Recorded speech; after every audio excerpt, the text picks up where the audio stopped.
Hey everybody, it's Robert Dunt from ArtTop10.com, and I'm really enjoying myself today going around this exhibition, Subject to Change, at the Cello Factory, which is the London Group President's Prize. And I'm here chatting with Paul Bonomini. Paul, hello. Hi, Robert. Nice one. So this is your thing. Yep. So tell me about it. So this is Remnants, which is basically, it's a curated collection of skip dive materials that I've collected during lockdown period. I just basically was trawling the skips around my local area and finding, just materials I really liked and photographing them at the same time. So I photographed often the whole skip or the skip contents, the house that they came from. Nice. Sadly, nobody would let me inside the house to photograph. Did you try? I did try. I wanted to photograph some of the walls where the laths had come from, because they're quite interesting when they're all broken down like that. Yeah. But basically what I've done is I've then taken these pieces and suspended them in this kind of elastic framework that provides, in my head, it provided like a dynamic link to the building of the Cello Factory itself. Oh, yes. So what's the actual, what's the sort of, it's not canvas, is it? Is it No, it's corset elastic. Oh, really? Yeah. It's from a company up north. They're the only place you can buy it in the UK, I believe, now. What made you think of using that? I'd used it before in theatre shows, and I was looking for something with which I could suspend some of the materials, the lighter materials, but use the height and the width of the building, and create some sort of tension, and that popped into my head. And very few of these have any fixings; they're just held with the tension of the elastic.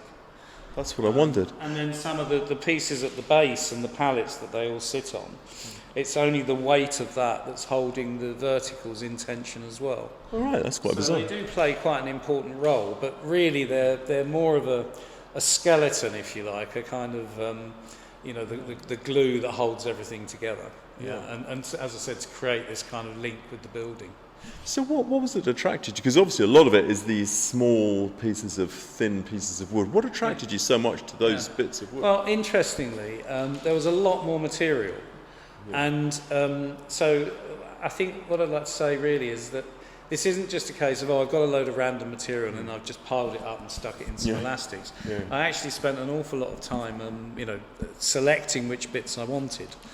And the laths, because they're part of the wall structure, I wanted to kind of not represent them as another wall, but just reimagine them as a piece of work that reuses them in a way, in a slightly different way, but you can still see what they may have been. So they're almost like recreating a wall out of almost, but not quite. Yeah, that's not really what I was aiming for. And also it's important to say that every single piece of material has actually been labelled and catalogued with lead labels, and every single label has 14 individual letter stamps on it. Wow. Which adds up to something like, I think it's 14,000 hammer taps to imprint on all of these lead stamps as to where I found the material, what time I found the material, and it's got a catalogue number. And then the larger pieces are bundled and then wrapped with lead. And the lead, the reason I use the lead is because obviously it's an old building material, so there's a link between the buildings that I found the material in. Sure. There is some found lead in there as well, which I've repurposed. So pretty much all of this, apart from the elastics, is repurposed material. None of it's new bought. So do you just store them at home otherwise? This is part of an ongoing collection. I'm thinking this project's going to last maybe 1-2 years, maybe longer.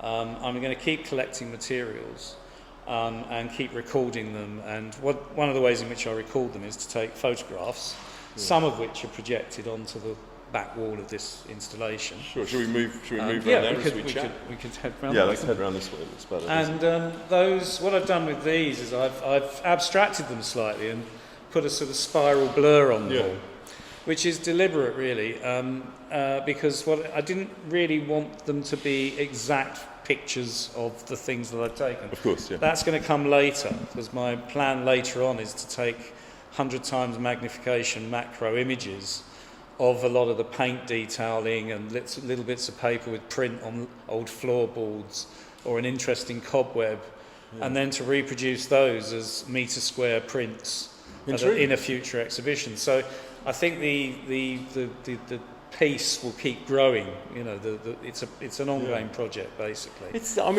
kind of cool, but it's kind of wildly crazy as well. Yeah, I mean, I think what I hope I've achieved is to.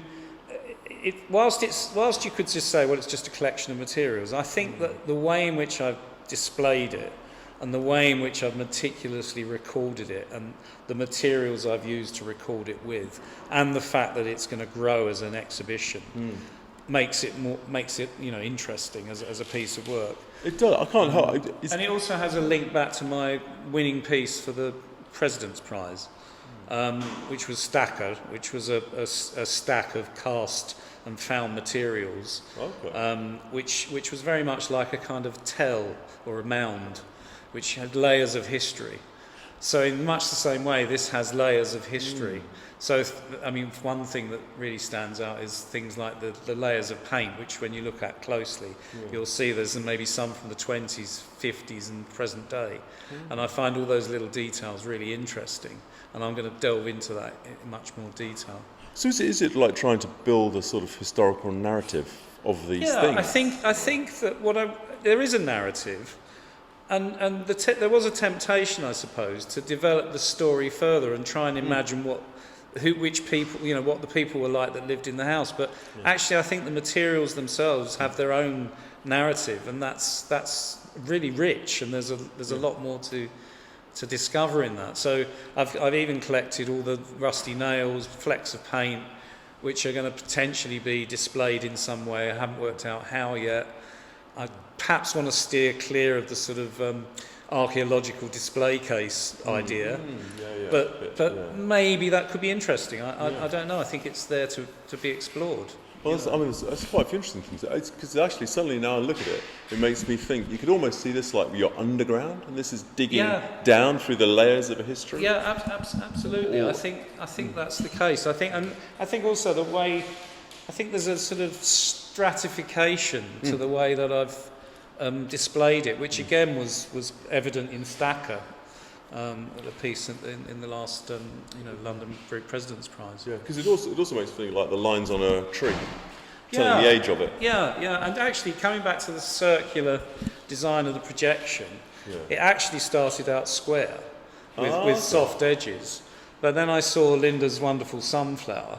And I thought it'd be really nice to actually, have this serve as a counterpoint to that and have a circular mask put on the images, which actually I think works really well. Yeah, it does work really well. Here, let's should we wander upstairs? I think there's a good view of it from up here, isn't there? Yeah. And we'll so we can turn that bit off. Nice. Oh yeah, that's nice. Then we can see this other bit. Yeah, it's just really nice to look through it from different angles. There's a really good view when we go back down through the window. Okay. And it's really nice to see the other work, in relation to this piece. Yeah. I think also the three pieces work really well together. There's a real synergy. There's actually, as we're talking about it, there's quite sort of hidden narratives among all of them, and a story in and out of narrative. It actually works exceptionally well as a sort of cohesive whole. I think so, because they all have an element of collection. They all have an element of woven structure. Yeah. And I'm sure there are other things. In fact, we did hit on some the other day, but I've forgotten what they were now.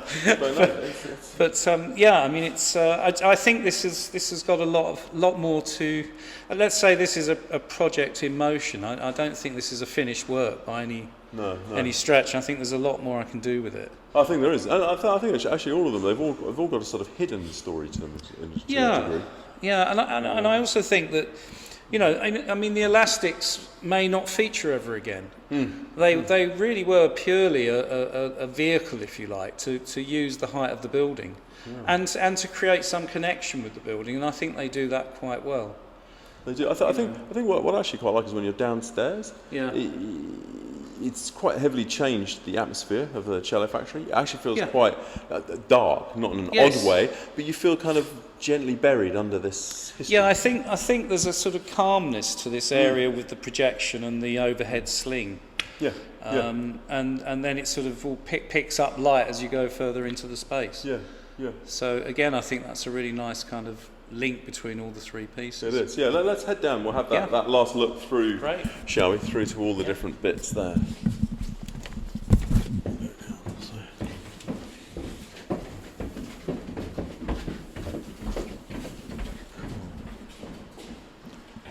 Yeah, so if we come back down here, the view you were talking about is sort of through. Is it down through here? Yeah, down through through the oblong window. Through the oblong window, exactly. Oh, that's really cool. That's actually beautiful.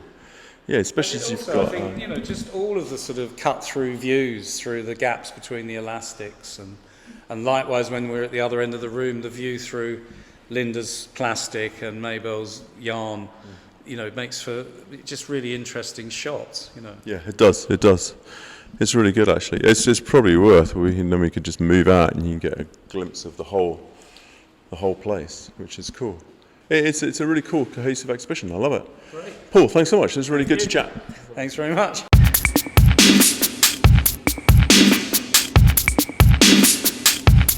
Bumbuckler.